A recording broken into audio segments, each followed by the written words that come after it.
বাংলাদেশে মানবিক সংকট চলছে বলে জানিয়েছে জাতিসংঘ। স্থানীয় সময় বুধবার 1 আগস্ট নিউ ইয়র্কে জাতিসংঘ সদর দপ্তরে বাংলাদেশ পরিস্থিতি নিয়ে এক বিবৃতিতে জাতিসংঘ মহাসচিবের মুখপাত্র স্টিফেন ডুজারিক এ কথা বলেন। নিয়মিত ব্রিফিংয়ের আগে বিবৃতিতে মুখপাত্র বলেন, রাজনৈতিক পরিস্থিতি ও সহিংসতার মধ্যেও বিষয়টি সবাইকে মনে করিয়ে দেওয়া জরুরি। বাংলাদেশে মানবিক সংকট চলছে।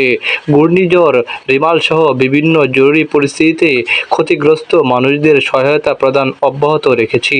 আমাদের অংশীদাররা অপারেশনাল চ্যালেঞ্জ সত্ত্বেও তাদের কাজ চালিয়ে যাচ্ছে, যার মধ্যে স্পষ্টতই ইন্টারনেট বিভ্রাট, ব্যাংক বন্ধ এবং কারফিউ অন্তর্ভুক্ত রয়েছে। বিবৃতিতে স্টিফেন ডুজারিক আরও বলেন, গত মাসে আমরা আর আমাদের পার্টনাররা 12 লাখ মানুষের সহায়তায় $80 মিলিয়ন মানবিক সাড়াদান পরিকল্পনা চালু করেছি। গত 5 জুনে $7.5 মিলিয়ন ঘূর্ণিঝড়ের প্রতিক্রিয়া মোকাবেলায় সহায়তা করার জন্য সরবরাহ করা হয়। 4 জুলাই জরুরি প্রক্রিয়া তহবিল থেকে অতিরিক্ত $6.2 বিলিয়ন ছাড় করা হয় যমুনা অববাহিকার জনগোষ্ঠীকে নগদ অর্থ প্রদানের জন্য, অবশ্যই মায়ানমার থেকে আসা শরণার্থীদের জন্য এবং স্থানীয় জনগোষ্ঠীর সহায়তায় কক্সবাজারে ব্যাপক মানবিক কার্যক্রম চলছে। অপরদিকে বিবৃতির পরে এক ব্রিফিংয়েও উঠে আসে বাংলাদেশের সাম্প্রতিক প্রসঙ্গ। সাংবাদিক প্রশ্ন করেন, বাংলাদেশের বিভিন্ন স্থানে ছাত্র আন্দোলন দমন চলছে। এসব ঘটনা তদন্তে বাংলাদেশ সরকার কি জাতিসংঘের সহায়তা চেয়েছে?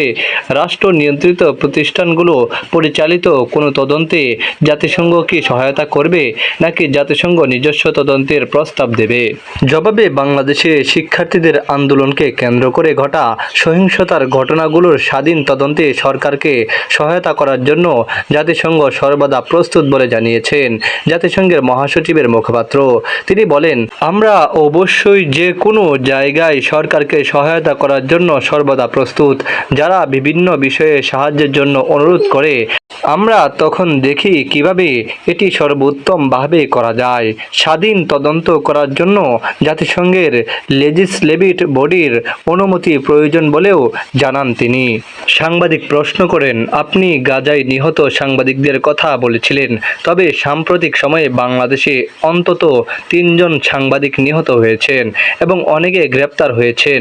আমার এক সহকর্মী সাইদ খান আমার সংবাদ সংস্থায় চাকরি করতেন।